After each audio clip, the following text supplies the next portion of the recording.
Hello and welcome to another video from the team at the Titanium Geek. We're following up on our review of the Wattbike Atom Next Gen we did a few weeks ago, and at the end of this short video we'll summarise the 3 things we like and we do not like about the Atom Next Generation, so hang on to the end.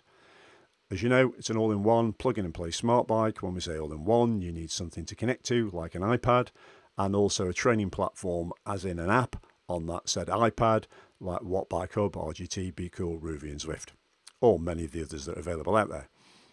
You asked what the Wattbike Atom was like to use on particularly the Zwift platform, and therefore here's our feedback. But first, let's get something out of the way. Customer service. Check out Trustpilot and you'll know exactly what I mean.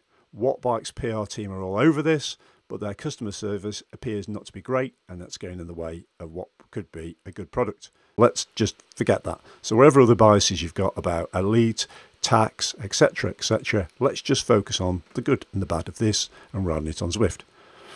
So gears.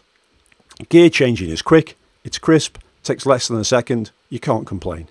Stopping and restarting, the bike stays in the same gear.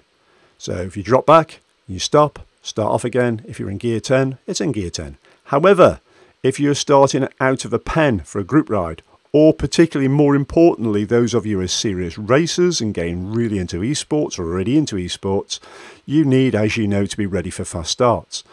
At the top of the right hand shifter, there's a red pad.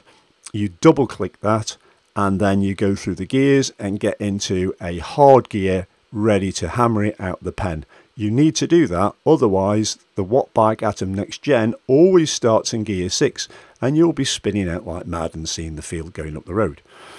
So what does it feel like to ride on Zwift? In short, very good. It responds well to the terrain, particularly over our favourite courses, and the watts come on and off very quickly. Some of the cheaper turbo trainers, and let's face it, this thing is nearly £2,000, but if you look at a bike with a smart trainer, some of the smart trainers do lag quite badly.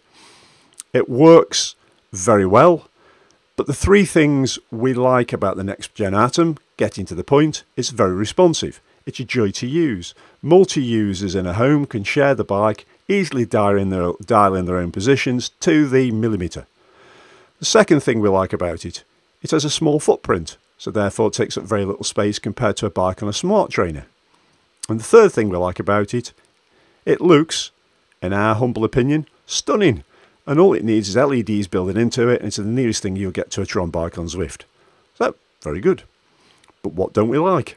3 things we don't like about the Wattbike Atom Next Generation. It's number 1, the top tube. Wattbike says it's there to build in rigidity in the bike. Yeah, we get that, but you can engineer it otherwise.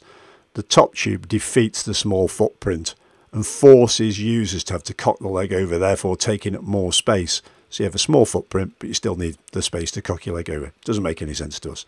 Number 2, talking of rigidity, it is too rigid. We're training a bike all winter, let's say, we're losing our core strength.